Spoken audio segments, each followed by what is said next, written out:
Guys ഇതാ ഇപ്പം നെറ്റ്ഫ്ലിക്സിൽ വിച്ചറിന്റെ യൂണിവേഴ്സിൽ നിന്ന് റിലീസായിട്ടുള്ള എ റാറ്റ് ദ വിച്ചർ ടേ എന്ന സിനിമ എങ്ങനെയുണ്ടെന്നാണ് നോക്കാൻ പോണത്. ഈ വിച്ചർ സീസൺ 4 ഇൻട്രൊഡ്യൂസ് ചെയ്ത് ദ റാറ്റ്സ് എന്ന ഗ്യാങ്ങിനെ വെച്ചാണ് ഈ സിനിമ എടുത്തിട്ടുള്ളത്. ദ റാറ്റ്സ് ആരെന്ന് കേട്ടാൽ ജസ്റ്റ് ജീവിക്കാൻ വേണ്ടി മോഷ്ടിക്കുന്ന ഒരു ഗ്യാങ്. ഈ സീസൺ 4 വന്നിട്ട് ഈ സിരി ഫുള്ള ട്രാവൽ ചെയ്യണത് ഈ ഗ്യാങ്ങിലൂടെയാ.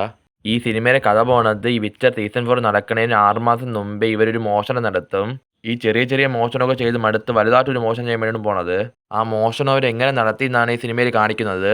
ഈ സിനിമ എങ്ങനെയുണ്ടെന്ന് കേട്ടാൽ ഈ സിനിമ മൊത്തത്തിൽ 1.5 മണിക്കൂറൂടെ തികച്ചില്ല. എന്നാലും ആദ്യത്തെ അരമണിക്കൂർ ബോറടിക്കും. പിന്നെ ആ മോഷണം ചെയ്യാൻ വേണ്ടി ഇവരെ ഗ്യാങ്ങിൽ ഒരു വിച്ചറിനെ കൊണ്ടുവരും. ആ വിച്ചർ വന്നതിന് ശേഷം ആ സിനിമ കുറച്ച് ഇൻട്രസ്റ്റിംഗ് ആയിട്ട് പോകും. ലാസ്റ്റ് നമ്മളെ കുറച്ച് ഇമോഷണലും ആക്കും. പിന്നെ വലുതായിട്ട് കുഴപ്പം പറയാത്ത രീതിക്കുള്ള ആക്ഷൻ സീക്വൻസ് ഈ സിനിമയിലുണ്ട്. എൻ്റെ ഒപ്പീനിയനിൽ ഇതിനൊരു സിനിമ ഇറക്കാതെ വിച്ചർ സീസൺ 4 ഒരു എപ്പിസോഡ് വെച്ചെങ്കിൽ മതിയായിരുന്നു. കാരണം ഒരു എപ്പിസോഡ് എടുത്ത് പറയേണ്ട കാര്യം ഇതിൻ്റെ അകത്തുള്ളൂ. നിങ്ങൾ ഈ വിച്ചർ സീരീസ് ഫോളോ ചെയ്യുന്ന ആളാണെങ്കിൽ നിങ്ങളൊന്ന് കണ്ടിരിക്കേണ്ട സാധനമാണ് ഇത്. ഗൈസ് നിങ്ങൾ ഈ സിനിമ കണ്ടെങ്കിൽ നിങ്ങൾ ഒപ്പീനിയൻ താഴെ കമൻറ്റ് ചെയ്യാൻ മറക്കണ്ട. ഓക്കെ, നിങ്ങൾ ഞാൻ വേറെ വീഡിയോ കാണാം. ബൈ.